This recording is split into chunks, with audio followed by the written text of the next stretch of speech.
시간은 잔인하게도 가장 아픈 기억부터 되돌려 놓습니다. 지금으로부터 28년 전 1996년의 겨울, 충남 홍성의 어느 자그마한 마을은 지독하게도 춥고 가난했습니다. 그곳엔 24살의 젊은 엄마 미라와 이제 막 세상을 배워가던 6살 수진, 그리고 술과 도박에 영혼을 팔아넘긴 남편 김만복이 살고 있었습니다. 당시의 김만복은 건설 현장을 전전하며 일용직으로 벌어온 푼돈을 모조리 도박판에 쏟아붓고 있었습니다. 돈을 따는 날보다 잃는 날이 많았고 잃고 돌아오는 날이면 어김없이 집안은 깨진 술병 조각과 미라의 신음으로 가득 찼습니다. 돈이 없으면 마누라라도 내놔야 할 거 아니야. 그러던 어느 날 밤 사채업자 정달수의 거친 목소리가 담벼락을 넘어왔습니다. 만복의 도박빚은 어느덧 평생을 벌어도 갚지 못할 거액이 되어 있었고 벼랑 끝에 몰린 만복은 인간으로서 해서는 안 될 선택을 합니다. 빚을 탕감받는 조건으로 아내 미라를 술집에 팔아넘기겠다는 각서에 도장을 찍은 것이죠. 문 밖에서 이 모든 대화를 듣고 있던 미라의 심장은 그대로 멈춰버리는 것 같았습니다. 차라리 죽는 것이 나았습니다. 가난한 시골 안악이 할 수 있는 방법은 이것밖에 없었습니다. 아이에게는 미안했지만 너무 미안했지만 더 이상 선택지가 없었습니다. 그날 저녁 미라는 저수지로 향했습니다. 그리고 고무신을 나란히 놓았습니다. 외투까지 벗어 그 곁에 두었습니다. 마치 세상에 아무 미련이 없는 것처럼.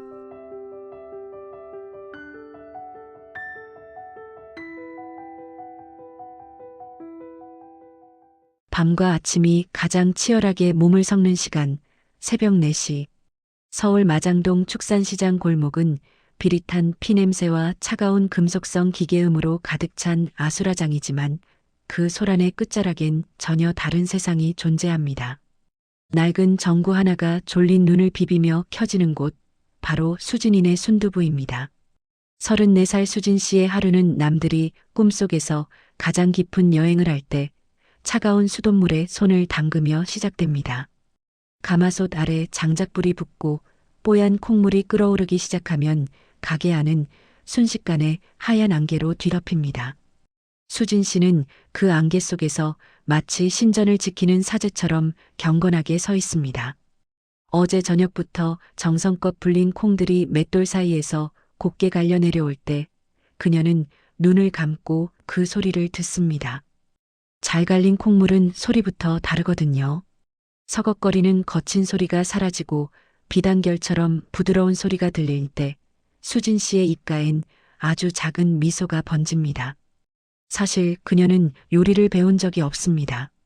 그 흔한 요리학원 문턱조차 밟아본 적 없죠. 하지만 신기한 일입니다. 펄펄 끓는 콩물에 간수를 부을 때 그녀의 손은 누가 시키지도 않았는데 가장 완벽한 각도로 움직입니다. 간수가 닿는 순간 흩어져 있던 콩의 단백질들이 몽글몽글하게 엉겨붙으며 꽃처럼 피어납니다. 마치 살아있는 생명체가 숨을 쉬듯 단단해졌다가 부드러워지기를 반복하는 그 과정을 수진 씨는 두부가 말을 거는 시간이라고 부릅니다. 수진아, 벌써 일어났냐?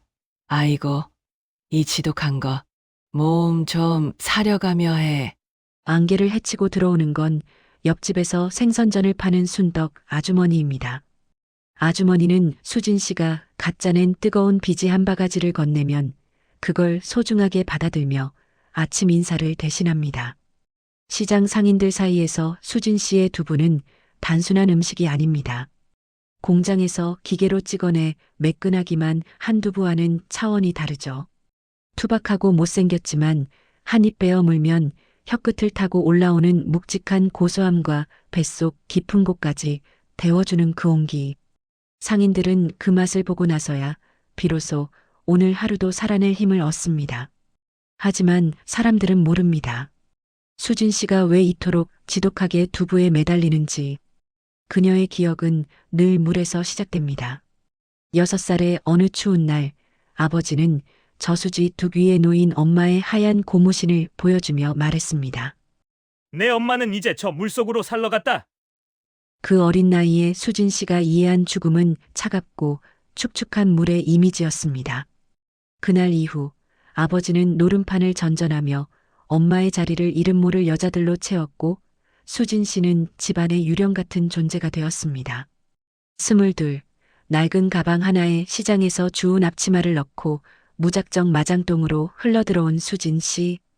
그녀가 처음 두부 틀을 잡았을 때 그녀는 소스라치게 놀랐습니다.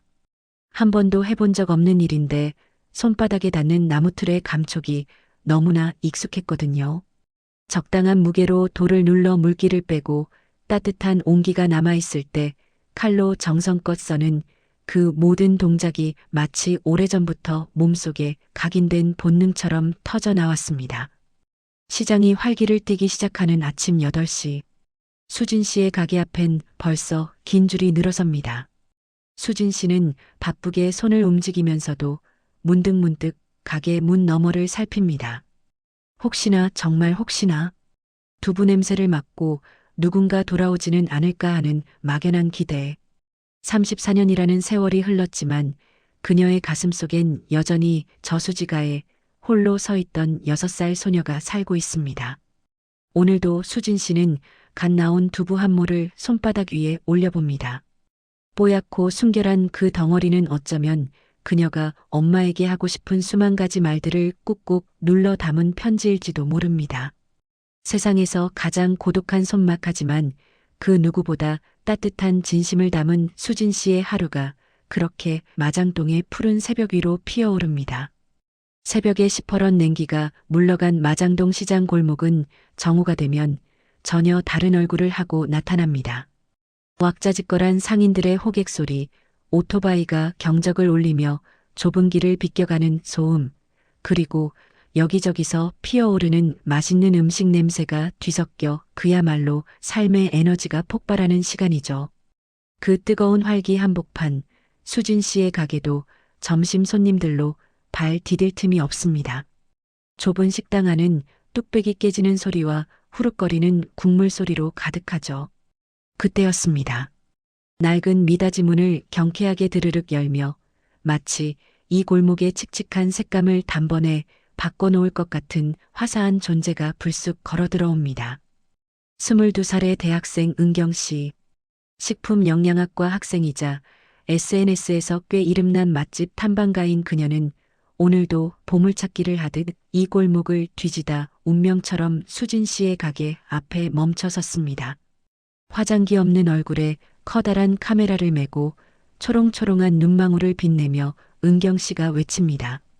사장님, 여기 순두부찌개 하나요. 아, 그리고 비지전도 하나 추가요. 수진 씨는 무심한 듯 고개를 끄덕이며 뚝배기를 불 위에 올립니다. 평소와 다름없는 일상이지만 왠지 모르게 이 낯선 아가씨의 밝은 기운이 가게 안의 공기를 몽글몽글하게 만드는 것 같습니다. 잠시 후 보글보글 끓어오르는 순두부찌개가 은경 씨 앞에 놓입니다. 은경 씨는 그 맛집 탐방가다운 신중한 자세로 카메라 셔터를 몇 번 누르더니 조심스럽게 국물을 한술 뜹니다. 그런데 그 순간 은경 씨의 눈이 동그랗게 커집니다. 찌개 속 두부 한 점을 입에 넣고 오물거리던 그녀의 움직임이 딱 멈춘 것이죠. 수진 씨는 내심 긴장합니다. 입맛에 안 맞나? 하지만 은경 씨의 반응은 정반대였습니다. 그녀는 믿을 수 없다는 듯 다시 한번 크게 한술을 뜨고는 국물을 다 삼키기도 전에 감탄을 내뱉습니다. 세상에. 사장님, 이 두부 직접 만드신 거예요? 와, 진짜 대박이다. 이건 그냥 두부가 아니라 치즈 같아요. 아니, 치즈보다 훨씬 고소해요. 은경 씨는 그 자리에서 순식간에 찌개 한 그릇을 비우더니 마치 홀린 사람처럼 2그릇을 더 주문합니다. 수진 씨는 당황하면서도 입가에 작은 미소를 띱니다. 천천히 먹어요. 채알라. 수진 씨가 무심하게 툭 던진 한마디에 은경 씨는 해벌쭉 웃으며 대답합니다. 언니라고 불러도 되죠? 저 진짜 오늘 인생 두부 만났어요. 그날 저녁 은경 씨는 들뜬 마음으로 인천에 있는 집으로 향합니다. 그곳에는 2,000평 규모의 현대식 설비를 갖춘 두부 공장, 미라식품의 대표인 엄마 최미라 씨가 기다리고 있죠. 미라 씨는 평생 두부밖에 모르고 살아온 엄격한 경영자입니다. 매일 새벽 먼지 하나 없는 위생복을 입고 공장 라인을 돌며 0.1%의 맛의 차이도 용납하지 않는 그녀에게 두부는 삶 그 자체였습니다. 은경은 식탁에 앉자마자 미라 씨에게 오늘 마장동에서 찍은 사진들을 보여줍니다. 엄마, 오늘 내가 먹은 두부 말이야. 우리 공장 거랑 맛이 소름 돋게 비슷해. 근데 뭔가 좀 더, 마음을 울리는 맛이랄까? 미라 씨는 딸의 제잘거림을 웃으며 듣다가 은경 씨가 내민 핸드폰 속 사진 한 장에 시선이 멈춥니다. 사진 속에는 낡은 주방에서 앞치마를 질끈 동여맨 채 두부 틀을 누르고 있는 수진 씨의 옆모습이 담겨 있었습니다. 그 순간 미라 씨의 눈동자가 흔들립니다. 2,000평 공장을 운영하는 여장부의 카리스마는 온데간데 없고 그 자리에는 무언가에 홀린 듯한 중년 여인만이 남았습니다. 미라 씨는 조심스럽게 사진 속 수진 씨의 손을 확대해 봅니다. 두부 틀을 잡은 그 투박한 손가락의 모양, 살짝 휜 듯한 약지마디. 그것은 28년 전 그녀가 차가운 저수지가에 두고 온 자신의 어린 딸이 가졌던 바로 그 특징이었습니다. 엄마, 왜 그래? 어디 아파? 은경 씨의 걱정 섞인 목소리에 미라 씨는 급히 핸드폰을 돌려줍니다. 아니야. 잠깐 딴 생각을 했네. 요즘 공장 일이 좀 많아서 그런가 봐. 미라 씨는 서둘러 자리를 피하지만 그녀의 심장은 걷잡을 수 없이 뛰기 시작합니다. 그녀의 책상 가장 깊숙한 곳, 낡은 앨범 속에는 사진 한 장이 있죠. 6살 수진이가 고사리 같은 손으로 두부 틀을 잡고 까르르 웃던 그날의 기록. 미라 씨는 밤새 그 사진과 은경 씨가 보여준 사진을 번갈아 떠올리며 마른 눈물을 삼킵니다. 아니야. 그럴 일이 없어. 그냥 이름만 같을 뿐이지. 설마. 이렇게 다짐을 하지만 흔들리는 마음을 진정시킬 수는 없었습니다. 그 후로 은경 씨는 일주일에 한 번씩 약속이라도 한 듯 마장동 수진 씨의 가게를 찾습니다. 이제 두 사람은 사장과 손님을 넘어 장사가 끝난 뒤 시장 뒷골목에서 떡볶이를 나눠 먹는 친한 언니 동생 사이가 되었습니다. 은경 씨는 수진 씨의 거친 손을 보며 언니, 우리 엄마 공장 한번 와볼래? 거기 진짜 멋있어라며 천진하게 제안하죠. 수진 씨는 그저 허허 웃으며 넘기지만 그녀의 마음속에도 이 밝은 아가씨가 가져온 묘한 설렘이 싹트고 있었습니다. 햇살 같은 은경 씨와 그늘진 수진 씨, 그리고 그 두 사람을 보이지 않는 실로 잇고 있는 미라 씨. 마장동의 활기찬 오후는 그렇게 세 여자의 운명을 한데 섞으며 조금씩 뜨겁게 달궈지고 있었습니다.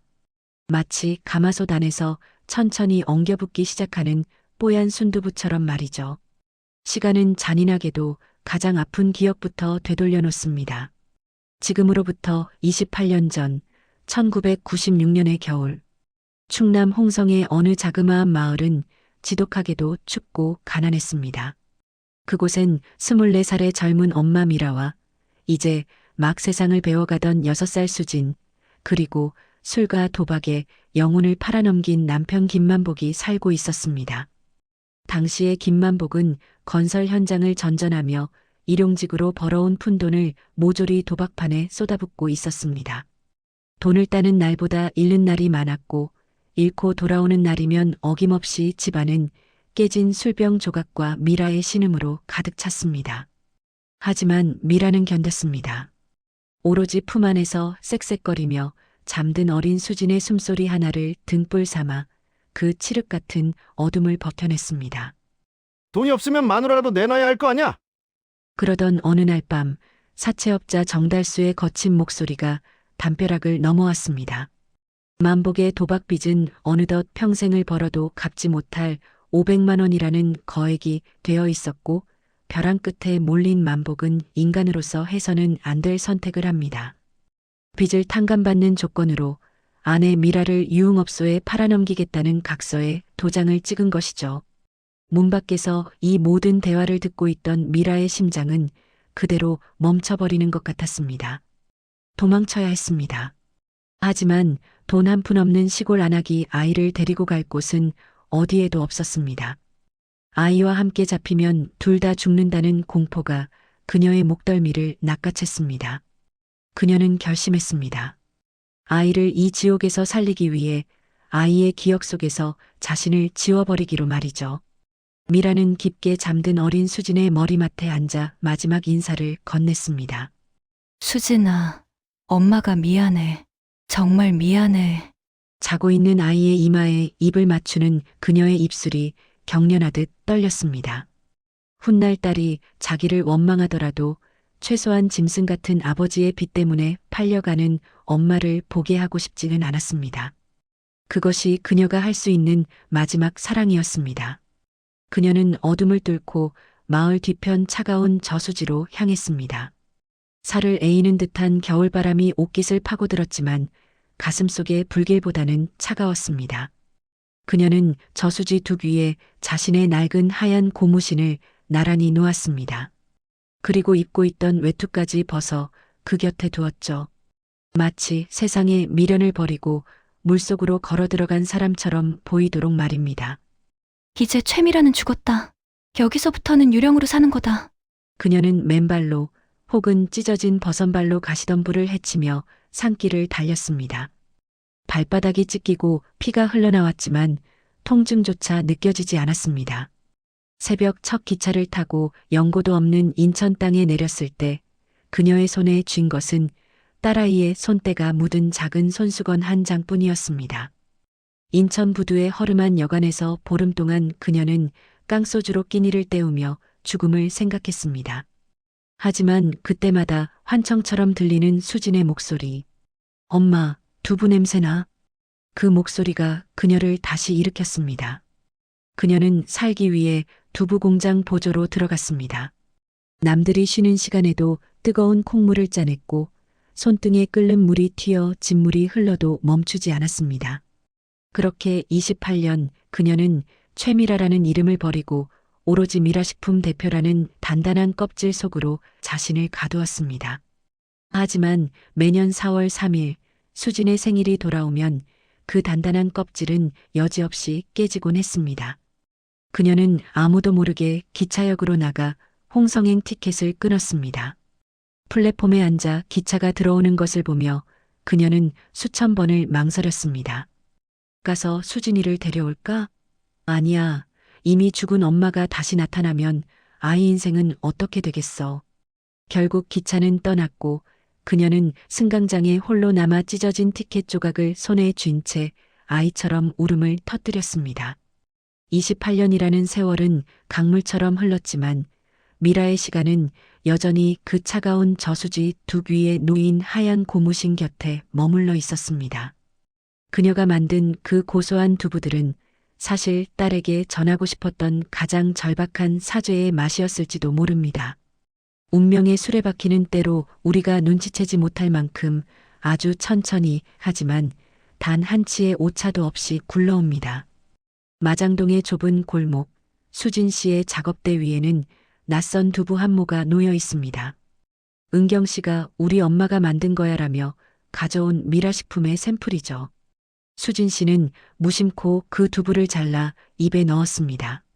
그런데 그 순간 수진 씨의 눈동자가 갈피를 잡지 못하고 흔들립니다. 혀끝에 닿는 질감, 목을 타고 넘어갈 때의 묵직한 밀도, 그리고 무엇보다 소금물과 간수의 배합이 만들어내는 특유의 끝맛. 그것은 수진 씨가 지난 10년 동안 잠을 줄여가며 찾아낸 자신만의 절대 비율과 소름 끼칠 정도로 일치했습니다. 이게 어떻게 가능하지? 누구에게도 배운 적 없는 나만의 방식인데. 수진 씨는 떨리는 손으로 두부 포장지에 적힌 제조원 미라식품이라는 글자를 쓸어내립니다. 한편 인천의 공장에서는 미라 대표가 은경의 제안을 두고 밤새 번민하고 있었습니다. 그 가게 사장님, 엄마랑 꼭 한번 만나게 해주고 싶어. 딸의 천진난만한 제안은 미라에게는 날카로운 비수이자 생애의 마지막 기회처럼 다가왔습니다. 결국 그녀는 마장동으로 향하는 차에 몸을 싣습니다. 내키지는 않았지만 딸의 부탁에 설마하며 들려보기로 했습니다. 어느 날 마장동 시장 골목 입구, 고급 승용차에서 내린 미라 대표의 발걸음은 마치 늪을 걷는 듯 무거웠습니다. 한 걸음씩 뗄 때마다 28년 전 저수지가에 두고 온 진짜 딸 수진이 겹쳐졌기 때문입니다. 마침내 수진이네 순두부 가게 앞, 미라는 차마 문을 열지 못하고 옆집 생선전 가게의 그림자에 숨어 유리창 너머를 응시합니다. 그곳엔 앞치마를 질끈 동여맨 34살의 수진이 있었습니다. 수진은 갓 나온 두부를 도마 위에 올리고 칼로 정성껏 썰어내고 있었습니다. 두부 틀을 잡는 손, 칼을 쥐는 각도, 그리고 집중할 때 살짝 깨무는 아래십술까지 미라는 그 자리에서 굳어버립니다. 30초. 아니, 그 시간은 미라에게 지난 28년의 세월을 응축해놓은 영혼과도 같았습니다. 유리창 너머의 여성은 수진이 맞았습니다. 진짜 미라 씨의 딸 김수진. 엄마가 죽은 줄로만 알고 저렇게 단단하게 자라 있었습니다. 미라의 눈시울이 뜨거워졌지만 그녀는 입술을 깨물며 눈물을 참아냅니다. 지금 울면 모든 게 무너질 것 같았으니까요. 드르륵. 수진이 가게 문을 열고 나오다 멈춰섭니다. 낯선 중년 여성과 눈이 마주친 것이죠. 미라는 자기도 모르게 은경의 뒤로 한 발짝 물러납니다. 비즈니스 미팅이라는 허울 좋은 명목으로 마주 앉은 식탁. 수진이 내온 순두부찌개가 뚝배기 안에서 보글보글 끓으며 하얀 김을 내뿜습니다. 이 두부 정말 누구에게도 배우지 않으신 게 맞나요? 미라의 목소리는 미세하게 떨리고 있었습니다. 수진은 찌개를 내려놓으며 덤덤하게 대답합니다. 네. 가르쳐줄 사람이 없었거든요. 그냥 어느 날부터 손이 가는 대로 하다 보니 이 맛이 됐네요. 참 이상하죠? 미라식품 두부 맛이랑 제 두부 맛이 왜 이렇게 닮았는지 말이에요. 수진의 그 무심한 대답은 미라의 심장에 비수를 꽂고 있었습니다. 가르쳐줄 사람이 없었다는 말 한마디가 엄마가 없었다는 원망으로 들려 미라는 숨을 쉴 수가 없었습니다. 그녀는 떨리는 손으로 숟가락을 들어 찌개 국물을 한 입 떠먹습니다. 그리고는 곧바로 수저를 내려놓습니다. 자신이 28년 동안 그리워하며 빚어온 그 맛. 아니, 자신이 두고 온 딸이 엄마를 그리워하며 완성해낸 그 아픈 맛이 목구멍을 타고 넘어왔습니다. 그것은 음식이 아니라 통곡이었습니다. 잠시 화장실 좀 다녀올게요. 미라는 도망치듯 자리에서 일어납니다. 좁고 어두운 가게 뒷길 화장실로 들어간 그녀는 찬물을 틀어놓고 소리 없는 비명을 지릅니다. 거울 속의 자신을 보며 그녀는 묻습니다. 내가 무슨 짓을 한 걸까? 저 아이를 저렇게 혼자 두부 냄새 나는 골목에 버려두고 나만 이렇게 살아남아 무엇을 얻었나? 한편 식탁에 홀로 남겨진 수지는 미라가 남긴 찌개 그릇을 멍하니 바라봅니다. 이상한 기분이었습니다. 처음 본 사람인데 그 사람의 뒷모습이 왜 이토록 낯설지 않은지, 왜 그녀가 나간 자리에 남겨진 공기가 이토록 시리고 아픈지, 수지는 자신도 모르게 가슴께를 꾹 누릅니다. 마장동의 낡은 천장 선풍기가 느릿하게 돌아가고 두 사람 사이의 진실은 아직 말로 뱉어지지 못한 채 뽀얀 김 속에서 맴돌고 있었습니다. 하지만 두 사람은 이미 서로의 영혼이 같은 맛을 내고 있다는 것을 그 누구보다 강렬하게 느끼고 있었습니다. 인생은 때로 가장 잔인한 순간에 멈춤 신호를 보냅니다. 마장동에서의 떨리는 재회 이후 미라 대표는 마치 무언가에 쫓기는 사람처럼 공장 일에 더 매달렸습니다. 가슴속으로 밀려드는 죄책감을 잊기 위해 그녀가 선택한 것은 자학에 가까운 노동이었습니다. 하지만 그녀의 몸은 이미 비명을 지르고 있었죠. 하얀 위생복 너머로 드러난 그녀의 안색은 콩물보다 더 창백해졌고 거울 속 눈동자는 누런 황달로 물들어 있었습니다. 대표님 괜찮으세요? 공장장 종두 씨의 다급한 외침이 채 끝나기도 전이었습니다. 품질 점검을 위해 라인 앞에 서 있던 미라가 그대로 바닥으로 고꾸라졌습니다.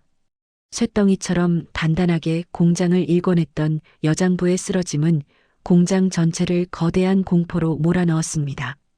119 구급차의 날카로운 사이렌 소리가 인천공단을 가르고 그녀가 도착한 곳은 차가운 소독약 냄새가 진동하는 응급실이었습니다.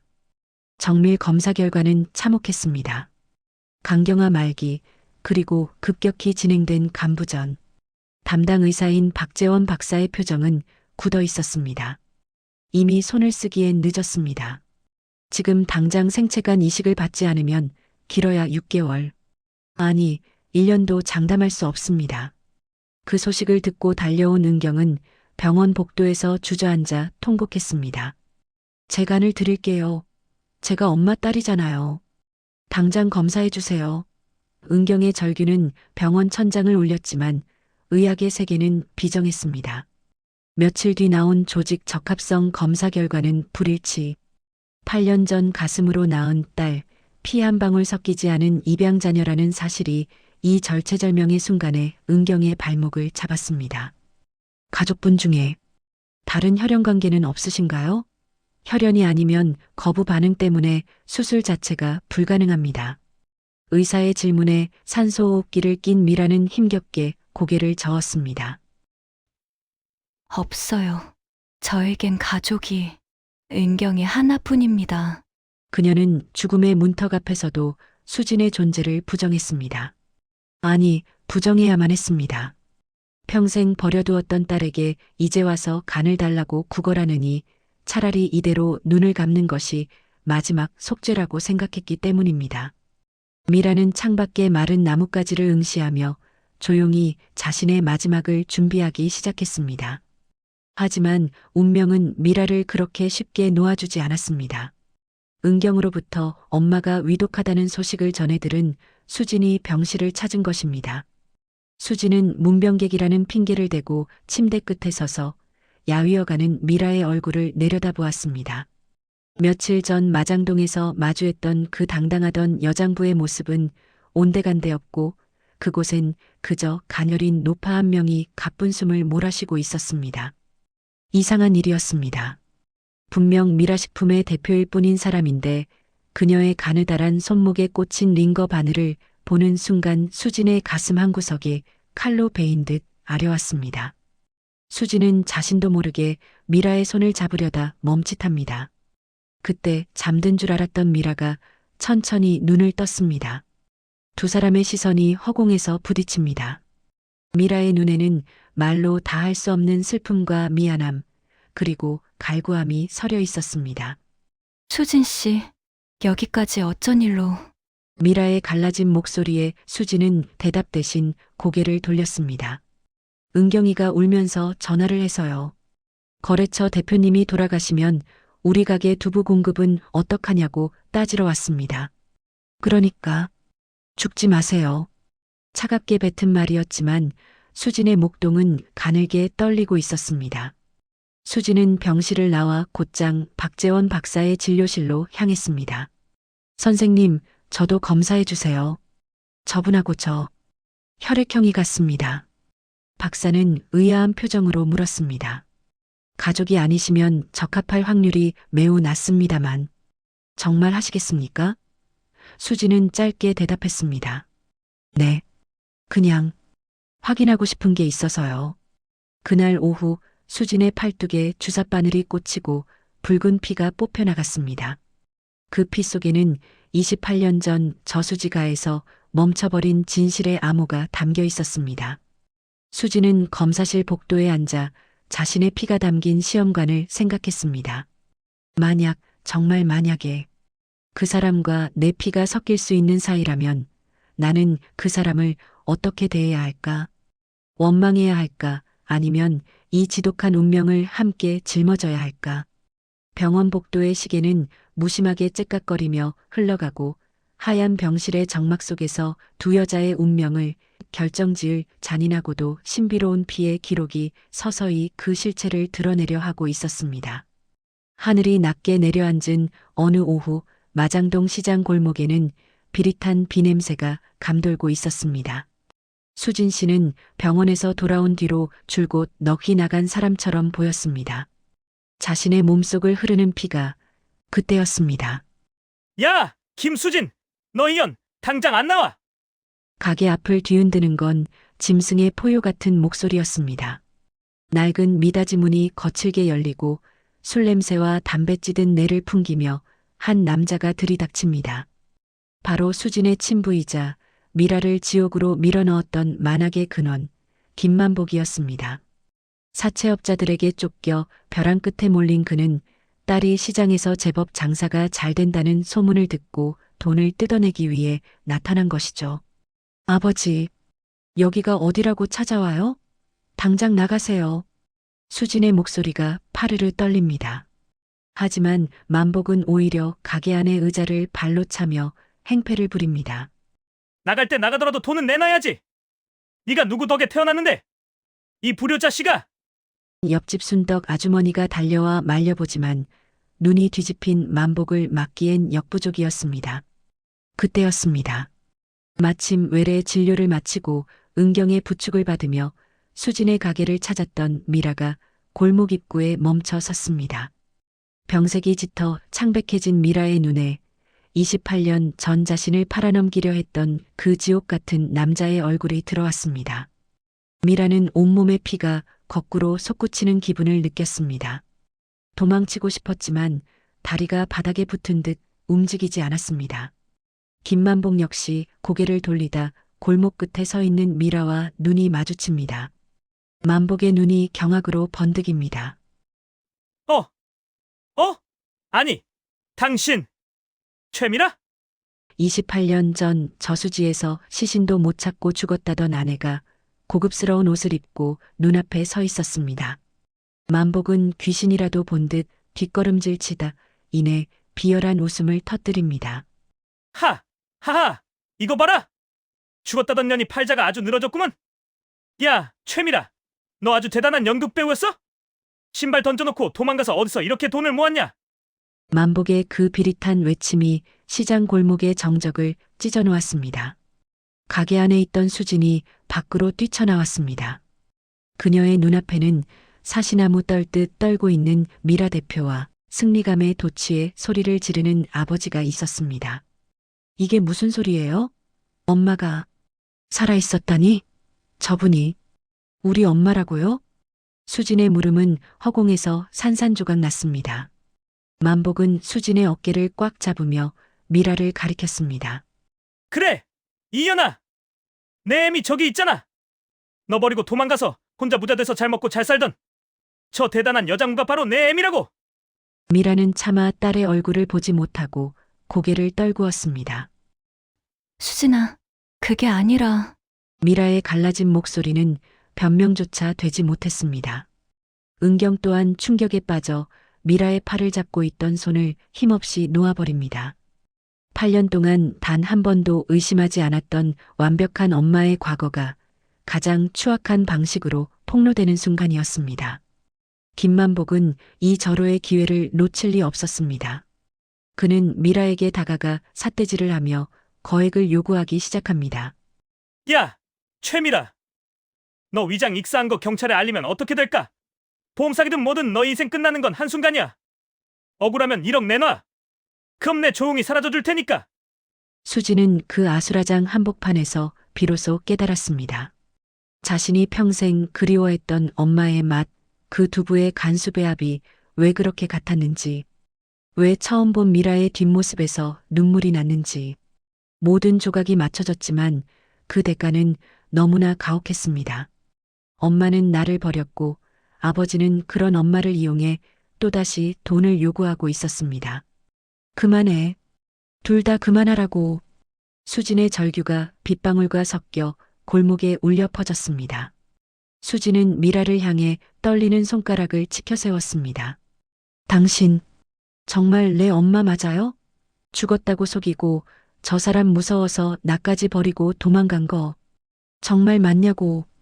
미라는 아무 대답도 하지 못한 채 바닥에 주저앉아 오열했습니다. 병든 육체보다 더 아픈 진실의 칼날이 그녀의 심장을 난도질하고 있었죠. 마장동의 좁은 골목은 이제 세 사람의 피와 눈물, 그리고 28년 묵은 원망이 뒤섞인 아비규환의 현장이 되었습니다. 하늘에서는 참아왔던 비가 쏟아지기 시작했습니다. 그 비는 누구의 상처도 씻어주지 못한 채 더럽고 축축한 진실만을 골목바닥으로 흘려보내고 있었습니다. 수지는 쏟아지는 비를 맞으며 생각했습니다. 이 지독한 인연의 끝은 어디일까? 그리고 내일 나올 조직 검사 결과는 과연 축복일까 아니면 더 잔인한 형벌일까?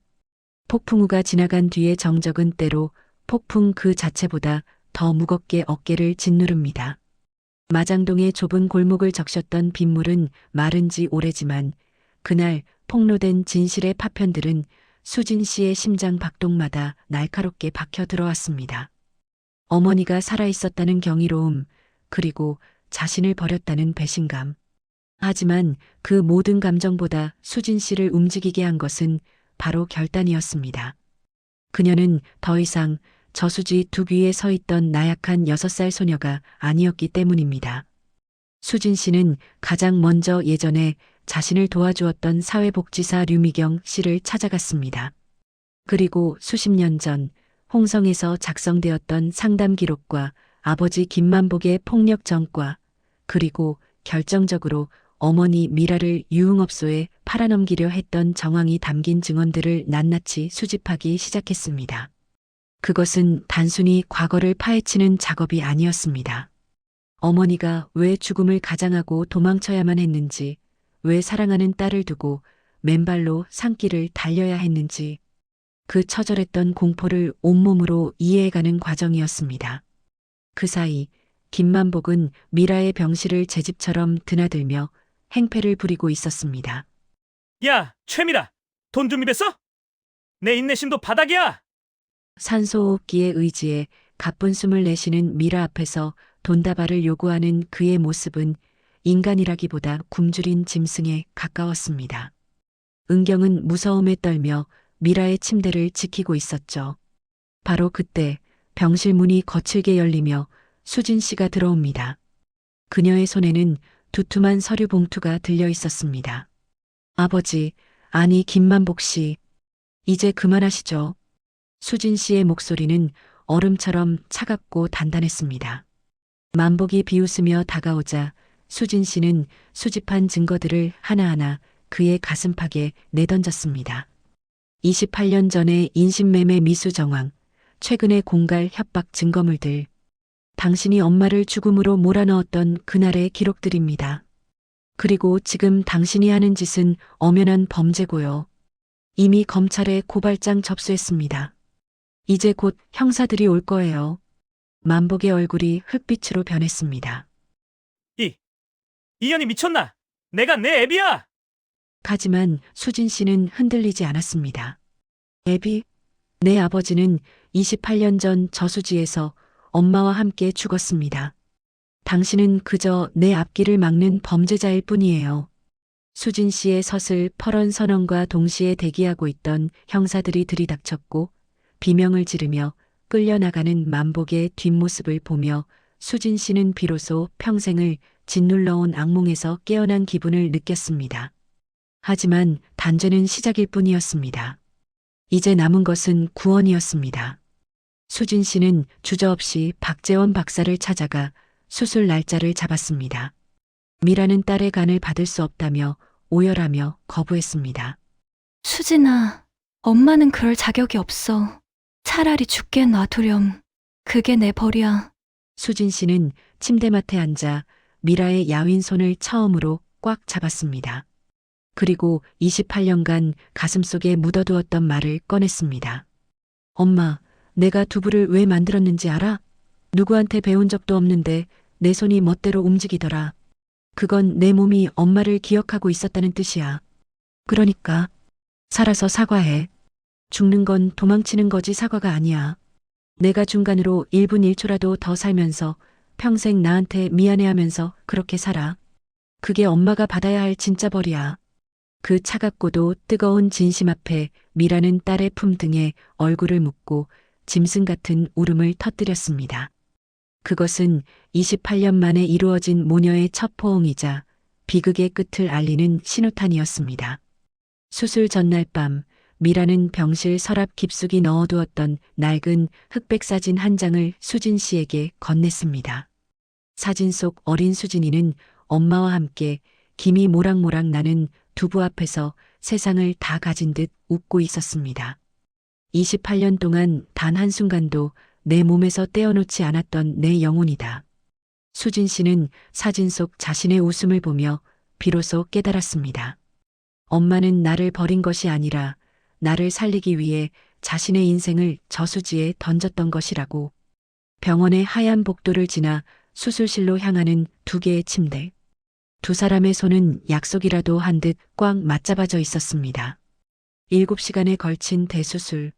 수진 씨의 건강한 생명력이 미라의 병든 육신으로 흘러들어가는 시간. 그것은 단순한 장기 이식이 아니라 끊어졌던 운명의 줄기를 다시 잇는 신성한 의식이었습니다. 수술실 밖에서는 양딸 은경이 무릎을 꿇고 기도하고 있었고 마장동의 순떡 아주머니도 가게 문을 닫은 채 두 사람의 무사 귀환을 빌었습니다. 그렇게 28년의 한은 차가운 수술대의 조명 아래에서 서서히 녹아내리고 있었습니다. 핏줄이라는 이름의 지독한 굴레는 이제 서로를 살리는 가장 단단한 밧줄이 되어 두 여성을 다시 세상 밖으로 끌어올리고 있었습니다. 수술 후 3달. 계절은 어느덧 시린 겨울을 지나 연두빛 새싹이 고개를 내미는 봄의 문턱에 와 있었습니다. 마장동의 새벽 공기는 여전히 차가웠지만 수진이네 순두부 가게 안에서 피어오르는 김은 그 어느 때보다 포근하고 따뜻했습니다. 수술 경과가 좋았던 수진 씨는 예전보다 조금 더 건강해진 모습으로 다시 앞치마를 둘렀습니다. 그런데 오늘 수진 씨의 곁에는 든든한 조력자가 한 명 더 있습니다. 아직은 조금 야위었지만 눈빛 많은 생기로 가득한 미라 대표입니다. 그녀는 이제 대표라는 무거운 직함을 잠시 내려놓고 딸의 좁은 주방에서 함께 콩을 갈고 두부를 거릅니다. 수진아, 간수가 조금 과하다. 여기서는 한 템포만 더 기다려야 해. 그래야 두부가 결마다 숨을 쉬거든. 미라의 부드러운 가르침에 수진 씨는 입술을 삐죽거리면서도 이내 고개를 끄덕입니다. 28년 전 차마 전하지 못했던 기술들이 이제야 어머니의 입에서 딸의 손으로 이어집니다. 그것은 단순한 요리 비법이 아니라 끊어졌던 모녀의 시간을 이어붙이는 신성한 의식이었습니다. 가게 밖에는 새로운 팻말이 하나 걸렸습니다. 미라식품 그리고 수진이네 대물림 손두부. 은경 씨의 아이디어로 시작된 이 협업은 마장동의 작은 명물이 되었습니다. 은경 씨는 이제 매주 주말이면 이곳으로 출근해 언니와 엄마 사이에서 특유의 활기찬 에너지를 뿜어내며 서빙을 돕습니다. 피 섞인 가족과 마음으로 맺어진 가족이 한 지붕 아래에서 비로소 완벽한 삼각형을 이룬 것이죠. 점심시간 가게 안은 손님들로 북적입니다. 수진 씨가 정성껏 끓여낸 순두부찌개가 식탁 위에 오를 때마다 사람들은 감탄합니다. 어유 사장님, 맛이 예전보다 더 깊어졌네. 뭔가 비법이라도 생긴 거야? 그 질문에 수진 씨는 뒤편에서 묵묵히 두부를 썰고 있는 미라를 슬쩍 바라보며 미소 짓습니다. 네, 아주 귀한 선생님을 모셨거든요. 장사가 끝난 노을질 무렵 세 여자는 가게 앞에 나란히 앉아 갓 만든 두부 한 모를 나눠 먹습니다. 양념장도 없이 그저 큼직하게 썰어낸 생두부 한 조각. 미라가 한 입 베어 물더니 눈을 지그시 감습니다. 수진아, 참 고소하구나. 내가 평생 만든 어떤 두부보다도 오늘 네가 만든 이 두부가 가장 달다. 미라의 눈가에 맺힌 눈물은 더 이상 회한의 눈물이 아니었습니다. 그것은 딸의 간을 나누어 받은 몸으로 다시 숨을 쉬고 딸이 만든 음식을 먹을 수 있다는 기적에 대한 감사의 눈물이었죠. 수진 씨는 그런 어머니의 손을 가만히 맞잡았습니다. 이제 수진 씨의 손은 더 이상 외롭지 않습니다. 비릿한 콩 냄새가 밴 그 투박한 손 위로 자신을 살리기 위해 모든 것을 던졌던 또 다른 투박한 손이 겹쳐져 있으니까요. 마장동의 해는 저물어가고 골목길 가로등이 하나둘 켜집니다. 한때는 죽음과 이별의 장소였던 저수지의 차가운 기억은 이제 매일 아침 가마솥에서 피어오르는 따뜻한 김 속에 녹아 사라졌습니다. 인생이라는 이름의 맷돌은 때로 우리를 무참히 갈아버리기도 합니다. 하지만 그 고통의 끝에서 정성껏 간수를 붓고 기다리면 흩어졌던 마음들은 다시 몽글몽글 엉겨붙어 세상에서 가장 단단하고 고소한 사랑으로 다시 태어납니다. 마치 오늘 우리가 마주한 이 따뜻한 두부 한 모처럼 말이죠. 오늘 밤 당신의 식탁 위에도 따뜻한 온기가 전해지길 바랍니다. 지금까지 마장동 골목에서 피어난 기적 같은 이야기 두부 한 모였습니다. 오늘의 사연은 여기까지입니다. 구독과 좋아요 부탁드립니다. 감사합니다.